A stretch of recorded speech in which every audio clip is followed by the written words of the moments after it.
नमस्कार। राष्ट्र, राष्ट्रियता, सभ्यता र संस्कारको संगम बागमती टेलिभिजनको समाचारमा स्वागत छ।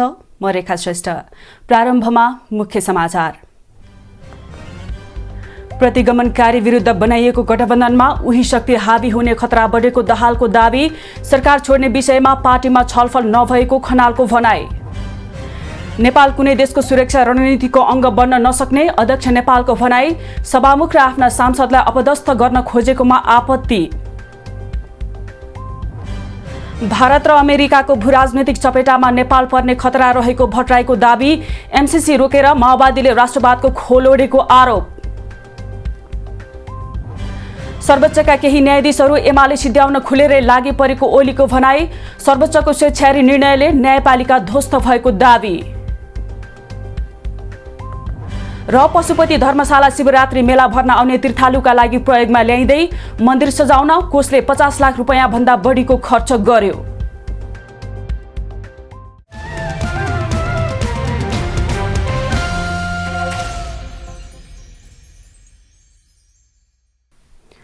सुरु गरौं माओवादी अध्यक्ष दाहालको भनाई सम्बन्धी समाचारबाट।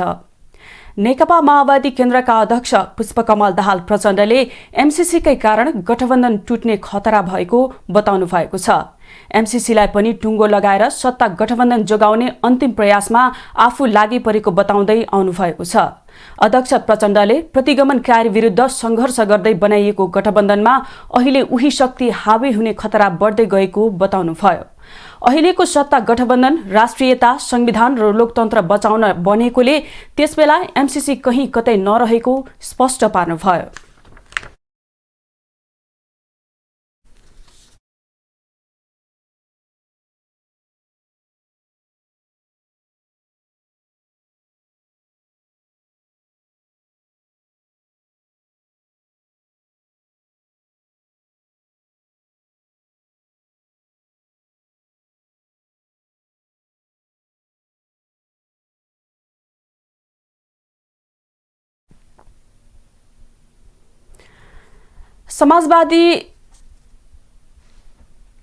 एकीकृत समाजवादीका नेता झलनाथ खनालले यथास्थितिमा एमसीसी संसदबाट पारित नहुने दावी गर्नुभएको छ। पूर्व प्रधानमन्त्री समेत रहनुभएका खनालले सरकार छोड्ने विषयमा पार्टीभित्र कुनै छलफल नभएको पनि बताउनुभयो। उहाँले एमसीसीको मुद्दा कसरी टुङ्गिन्छ, सरकार छाड्ने वा नछाड्ने भन्ने विषय पनि त्यसैमा निर्भर रहने बताउनुभयो। यथास्थितिमा पास हुँदैन। हाम्रो अडान जे हो त्यही अडानमा हामी अहिले पनि दृढता गर्छौँ। अनि सरकार छोड्ने ओर्ने त्यसको विषयमा केही भयो? सरकार छोड्ने कुरा अहिले हामीले केही गरेका छैनौँ। खनालले राष्ट्रिय हित अनुकूल हुने गरी एमसीसी सम्झौता परिमार्जन भए मात्रै आफूहरूले त्यसलाई संसदबाट पारित गराउन साथ दिन सक्ने स्पष्ट पार्नुभयो। नेकपा एकीकृत समाजवादीका अध्यक्ष माधव कुमार नेपालले एमसीसी सम्झौता यथास्थितिमा पारित हुन नसक्ने अडान दोहोर्याउनु भएको छ। एमसीसीलाई इन्डो प्यासिफिक रणनीतिको अङ्ग बनाउने गरी केपी ओलीको सरकारले सम्झौता गरेको र आफूहरूले त्यो षड्यन्त्रलाई भत्काएको दावी गर्नुभयो। पार्टी निकट प्राध्यापकहरूको संगठनमा उहाँले विशुद्ध आर्थिक सहयोगको परियोजनाका रूपमा मात्रै एमसीसी स्वीकार गर्न सकिने बताउनुभयो। सरकार भन्दा देश र जनताको स्वाभिमान ठूलो कुरा हुने उल्लेख गर्नुभयो। नेपाल कुनै पनि देशको सुरक्षा रणनीतिको अङ्ग बन्न नसक्ने नेपालले स्पष्ट पार्नुभयो। छिमेकी राष्ट्रको सुरक्षामा आँच आउने गरी नेपालले कुनै पनि काम गर्न नसक्ने पनि उहाँको भनाइ थियो। नेपालले एमसीसी सम्झौताको विषयलाई जोडेर एमाले सभामुख र आफूसहित पार्टीका नेताहरूलाई अपदस्थ गर्न खोजेको भन्दै आपत्ति जनाउनुभयो। उनले यसलाई अपराधिक मानसिकताको संज्ञा समेत दिए। आफूहरूका लागि सरकार भन्दा देश र जनता ठूलो हुने उहाँको भनाइ छ।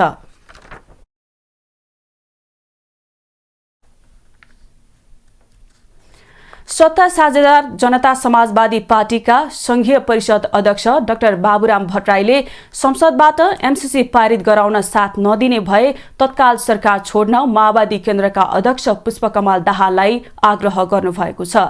पूर्व प्रधानमन्त्री समेत रहनुभएका अध्यक्ष भट्टराईले संसदबाट एमसीसी पास गर्ने बेला आफूहरू बाहिरिने भनेर लटरपटर कुरा नगर्न पनि दाहाललाई चेतावनी दिनुभयो। उहाँले एमसीसी सम्झौता संसदमा रहेको कुल सदस्य संख्याको स्पष्ट बहुमतबाट पारित गर्न साथ नदिए माओवादी केन्द्र सरकारबाट बाहिरिनु पर्ने र त्यसको ठाउँमा अर्को पार्टी आउने दावी समेत गर्नुभयो। अध्यक्ष भट्टराईले सरकारमा बसेर तर मार्ने अनि बाहिर राष्ट्रवादी भनेर भित्रभित्र राष्ट्रघात गर्न माओवादी केन्द्रले नपाउने बताउनुभयो। उहाँले आफूहरू संसदबाट स्पष्ट बहुमत पुर्याएर सो सम्झौता पारित गराउन लागि परेको बताउनुभयो। एमसीसी मुलुकको समृद्धि र विकासका लागि पनि नेपालले पारित गरेर जानुपर्ने भट्टराईको तर्क थियो। उहाँले एमसीसी पारित नभए नेपाल भारत र अमेरिकाको भूराजनैतिक चपेटामा पर्ने खतरा समेत औल्याउनुभयो। उथलपुथलपूर्ण भएको तपाईँलाई थाहै छ। एमसीसीको मुद्दा एउटा चाहिँ विकास परियोजनाको एउटा मध्य सम्झौता थियो। त्यो यस्तो गिजोले यस्तो एउटा घाउ त्यो बन्दै गएको छ, त्यो घाउलाई निको पार्नेको अप्ठ्यारो हुने हो कि भन्ने जस्तो अवस्था पनि छ। फेरि पनि जुनसुकै समस्याको पनि समाधान निस्कन्छ र यसलाई हामी छिटै नै त्यो दिशातिर जाँदैछौँ। अब अहिले म आफै पनि त्यसैको निम्ति दौडधुप गर्नुहुन्छ। भट्टराईले एमसीसी सम्झौता आफ्ना लागि नभई राष्ट्रको हितमा भएकाले यसलाई पारित गर्न आफू लागि परेको बताउनुभयो। समाचारमा एकैछिन विश्राम।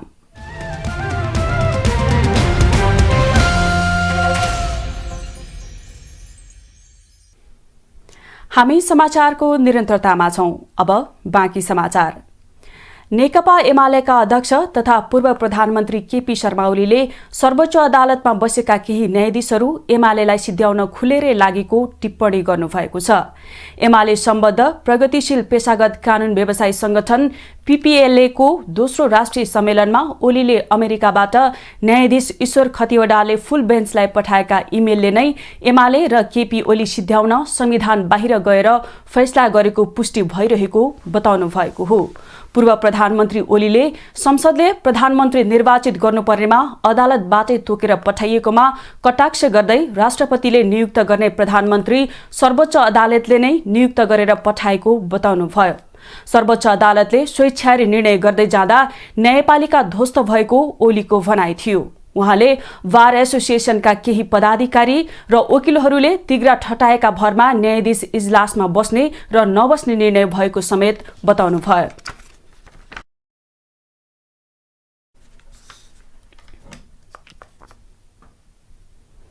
हिन्दू धर्मावलम्बीले विशेष महत्वका साथ मनाउने शिवरात्रि पर्व यो वर्ष फागुन 17 गते मंगलबार परेको छ। विशेष गरी शिवरात्रिका दिन आराध्यादेव पशुपतिनाथ मन्दिर क्षेत्रमा भव्य मेला लाग्छ।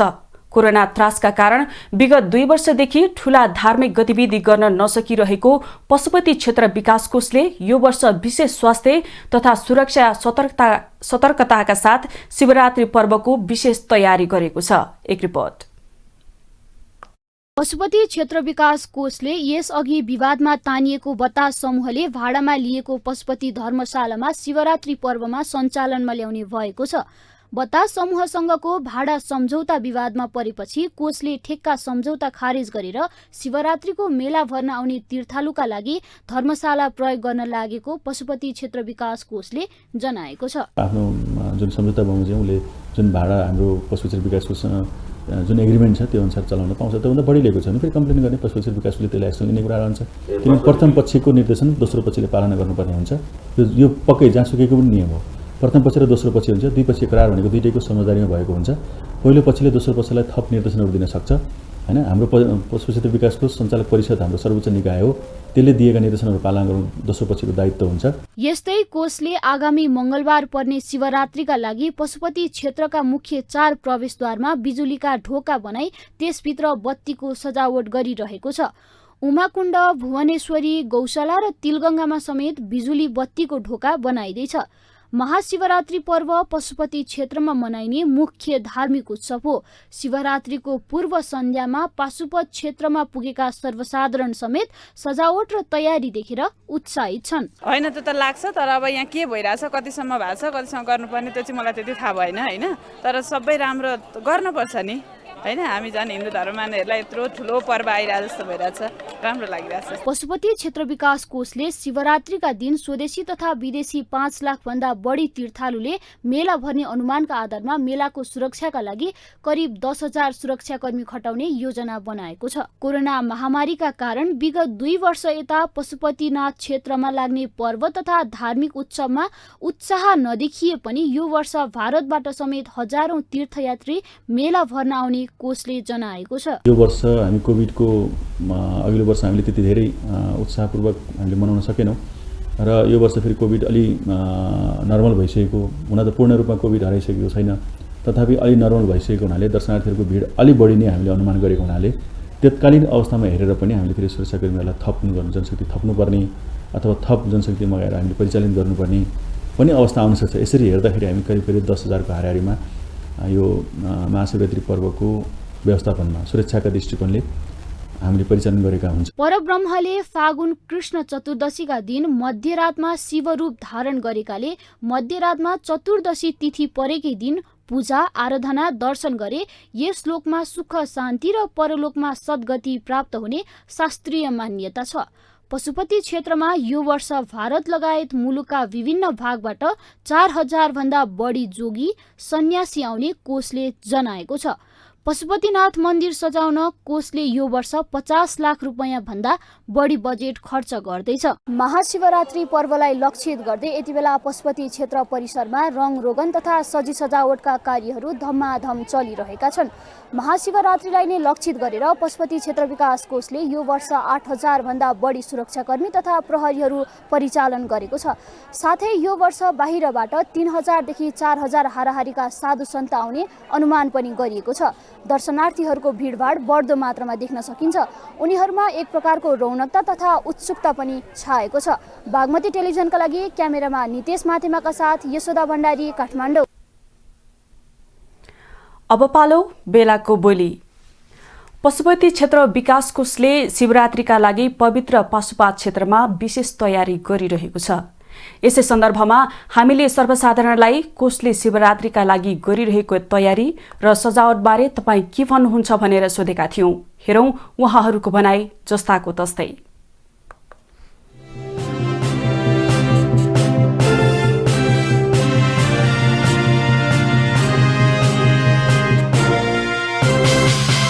रङ देख्ने बित्तिकै त्यसै त हाम्रो मन त्यसै रमाउँछ भित्रदेखि होइन। अघि नै त्यहाँबाट भित्र पस्दै सजी सजावट रङ देखेर त्यसै मनै फुरुङ्ग भएर फुरुङ्ग खुसी लागिरहेछ, राम्रो लागिरहेछ। भिडभाड देखेर हामी पनि आयौँ एकछिन भए पनि। हामीलाई एकदम रमाइलो लागिरहेछ। हिन्दू धर्महरूको मानचाड शिवरात्रिमा होइन पशुपतिमा झन् विशेष गरी शिवजी भएको ठाउँमा यहाँनिर शिवरात्रिको धुमधामसँगले यस्तो रङ रोपन हुँदाखेरि विश्वले आस्था राख्ने ठाउँ, सबै हिन्दू धर्मावलम्बी नभएर सबैले आस्था राख्ने ठाउँ। यसलाई त महत्त्व छ नि, यसलाई राम्रो हुनुपर्छ, सरसफाइ हुनुपर्छ, व्यवस्था हुनुपर्छ होइन। एकदम रमाइलो जग्गा पनि हो यो होइन। धेरै अब पर्यटक मान्छे पनि आउने जाने, पूजापाठ आफ्नो विधि विधानले सबैले गरिराख्छन् होइन। अनेक धर्महरू मान्छेहरूले मान्ने पवित्र धाम पशुपतिनाथ हो।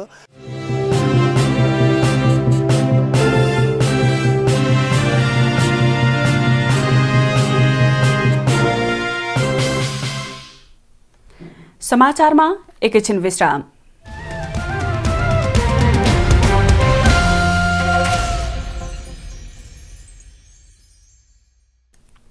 हामी समाचारको निरन्तरतामा छौं। अब बाँकी समाचार।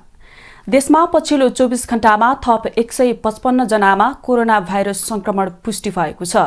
स्वास्थ्य तथा जनसंख्या मन्त्रालयले 2239 जनाको पीसीआर परीक्षण गर्दा 101 जना र 2913 जनाको एन्टिजेन परीक्षण गर्दा 54 जना गरी 155 जनामा कोरोना संक्रमण पुष्टि भएको हो।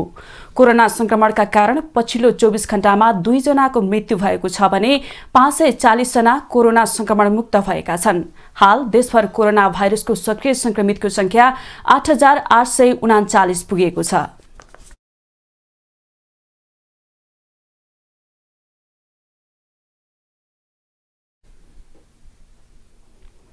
अब आर्थिक समाचार।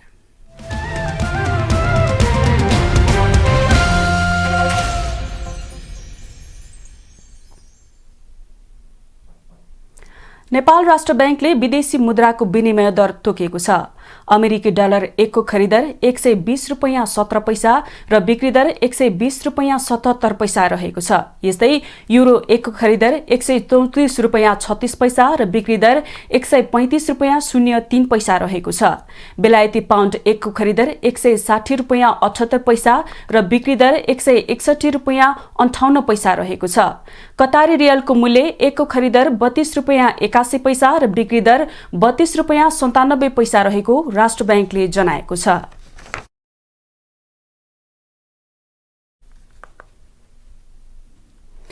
आशुतोष एनर्जी प्रालीले आफ्नो चौथो साधारण सभा सम्पन्न गरेको छ।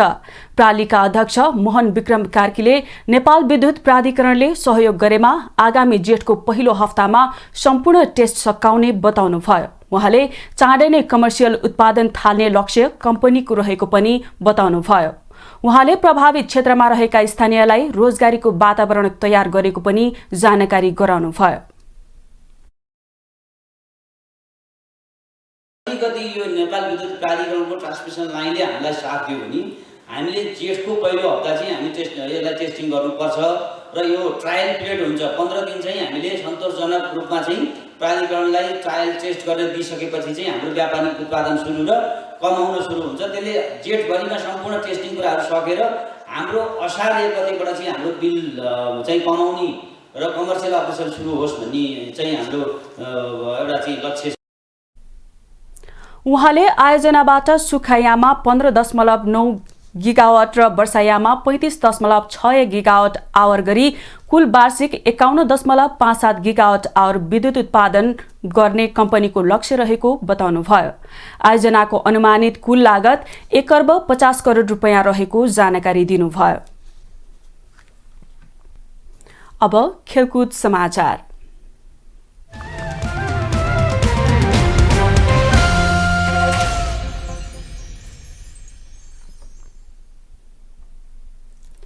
त्रिभुवन आर्मी क्लबले कतार एयरवेज शहीद स्मारक ए डिभिजन लीग फुटबलमा दोस्रो स्थान हासिल गरेको छ।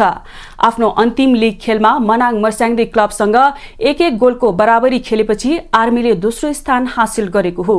त्रिपुरेश्वर स्थित दशरथ रङ्गशालामा भएको रोमाञ्चक खेलमा सुरुवाती अग्रता भने मनाङले बनाएको थियो। खेलको 45औं मिनेटमा कप्तान अञ्जन विष्टले गोल गर्दै मनाङलाई अग्रता दिलाउनुभयो। पूजन उपरकोटीको कर्नरमा दिनेश राजवंशीको प्रहार गोलकिपर विकेश कुथुले रोकेपछि आएको रिबाउन्डमा अञ्जनले गोल गर्नुभएको थियो। तर खेलको 76औं मिनेटमा मनाङका डिफेन्डर फ्राङ्कलिन कुएटाले आत्मघाती गोल गरेपछि आर्मीले 1-1 गोलको बराबरी गरेको हो। सन्तोष तामाङको फ्री किक मनाङका गोलकिपर अशोक बरालले रोकेपछि फ्राङ्कलिनलाई लाग्दै गोल भएको थियो। यस बराबरीसँगै आर्मीले 13 खेलमा 23 अङ्क जोड्दै लीगको उपविजेता बन्न पुग्यो।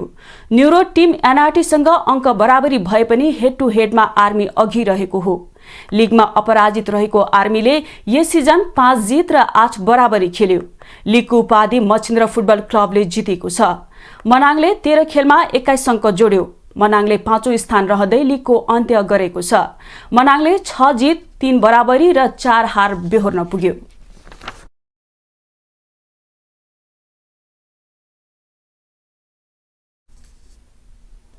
अब मौसम सम्बन्धी जानकारी।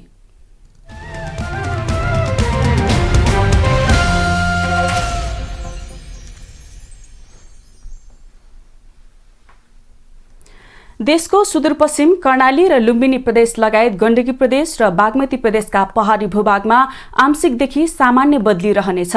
सुदूरपश्चिम प्रदेश र कर्णाली प्रदेशको पहाडी भूभागका केही स्थानहरूमा मेघगर्जन, चट्यान, हावाहुरी सहित हल्का वर्षाको सम्भावना रहेको जल तथा मौसम पूर्वानुमान महाशाखाले जनाएको छ।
समाचारको अन्त्यमा पुनः मुख्य समाचार। प्रतिगमनकारी विरुद्ध बनाइएको गठबन्धनमा उही शक्ति हावी हुने खतरा बढेको दाहालको दावी। सरकार छोड्ने विषयमा पार्टीमा छलफल नभएको खनालको भनाई।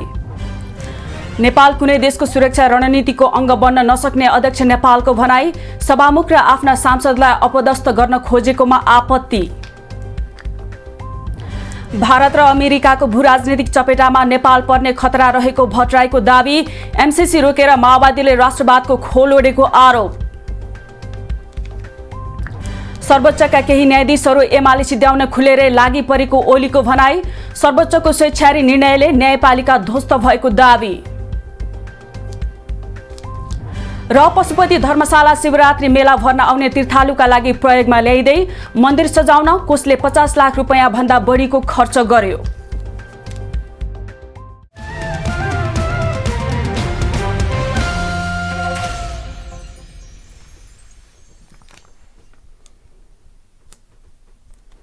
राष्ट्र, राष्ट्रियता, सभ्यता र संस्कार संरक्षणमा समर्पित बागमती टेलिभिजनमा प्रसारण भइरहेको समाचार अहिलेलाई यति नै।